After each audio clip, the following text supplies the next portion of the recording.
Olá, eu sou Paulo Guzmão e hoje a gente vai falar sobre açúcares. A Alessandra me pergunta qual seria o melhor tipo de açúcar para ser consumido: demerara, orgânico, açúcar de coco, açúcar light, açúcar mascavo.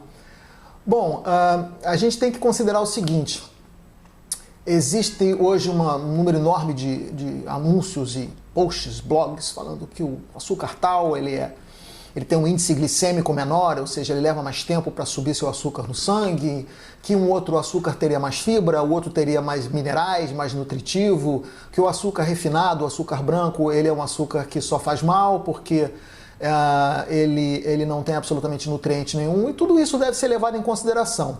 Mas o mais importante não é o aspecto nutricional dos diversos tipos de açúcar, se eles têm um índice glicêmico alto ou baixo, se eles têm muita frutose ou pouca frutose. No final das contas, tudo se resume à quantidade de açúcar, né? Dentro da quantidade saudável de uso de açúcar, não faz muita diferença usar açúcar A, B, C, D ou outros. Os estudos científicos mostram que dentro da margem considerada saudável, não faz diferença você usar um açúcar mais rico em frutose ou um açúcar menos fibroso. O resultado, não há aumento na influência da incidência de diabetes, de resistência à insulina, de doença cardiovascular. E o contrário também é verdade. Dentro de um excesso, quando a quantidade excessiva, uma quantidade excessiva de açúcar é alcançado, não faz muita diferença o tipo de açúcar que você está usando. Você vai ter problema de saúde de qualquer forma. Sei que isso é uma resposta sem graça, eu poderia falar sobre os aspectos do açúcar tal e do açúcar Y, mas é o fato.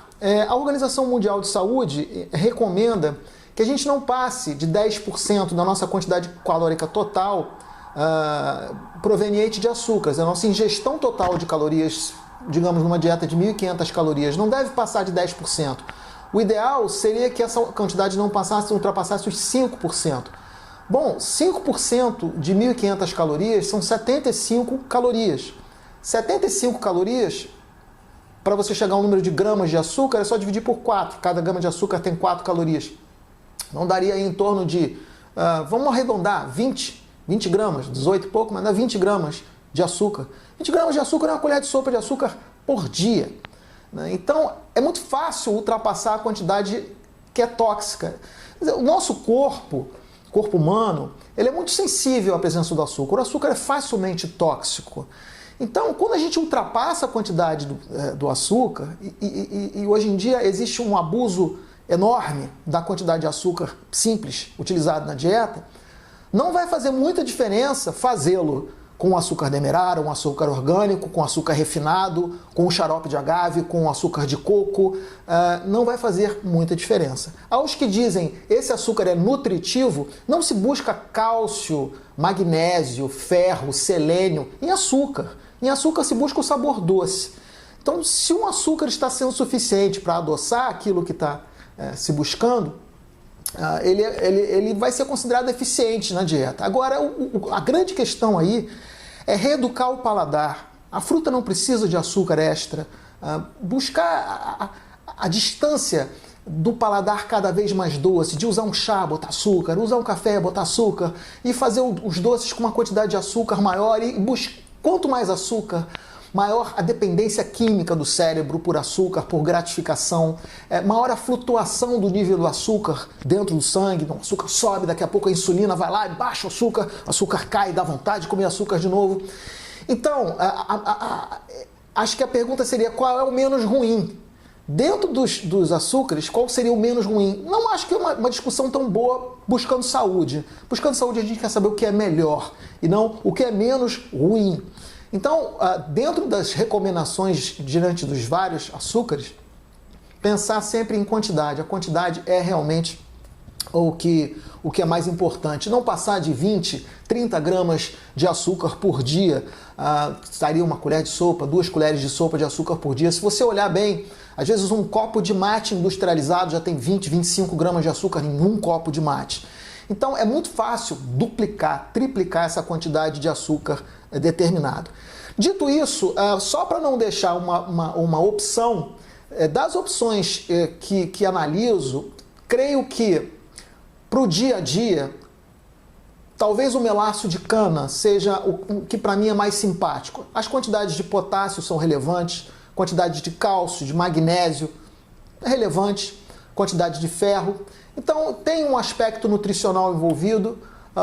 Eu acho que ele é barato, não é os açúcares que se propagam, tem um mecanismo de obtenção super elaborado, complexo, corte da seiva, colocada para uma temperatura de não sei quantos graus, não sei quanto tempo, depois processo de filtragem, industrialização, isso acaba a pessoa pagando uma fortuna para um açúcar, no qual se ela usar em excesso, ela vai ter os mesmos problemas se estivesse usando um açúcar refinado.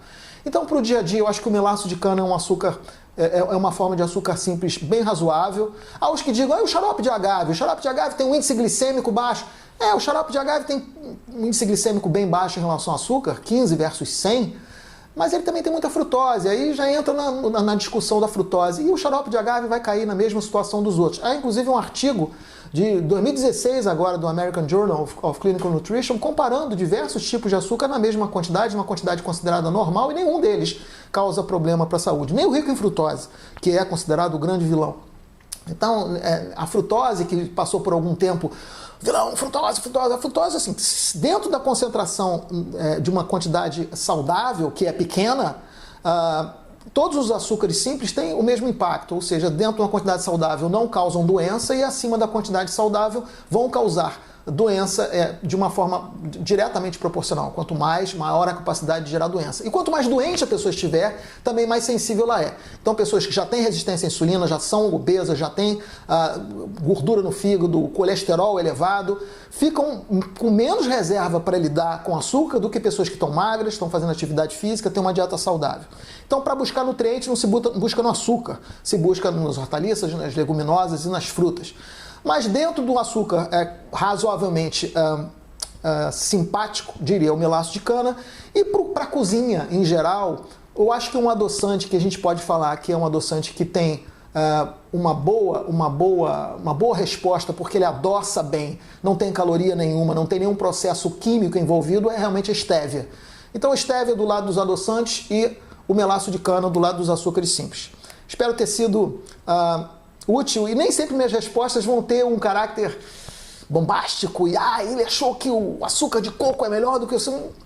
Olha, a gente tem que dar resposta baseada em ciência, né? E a ciência também tem nos ajuda mostrando o que realmente é lógico, o que no fundo a gente acha que é o bom senso, a verdade.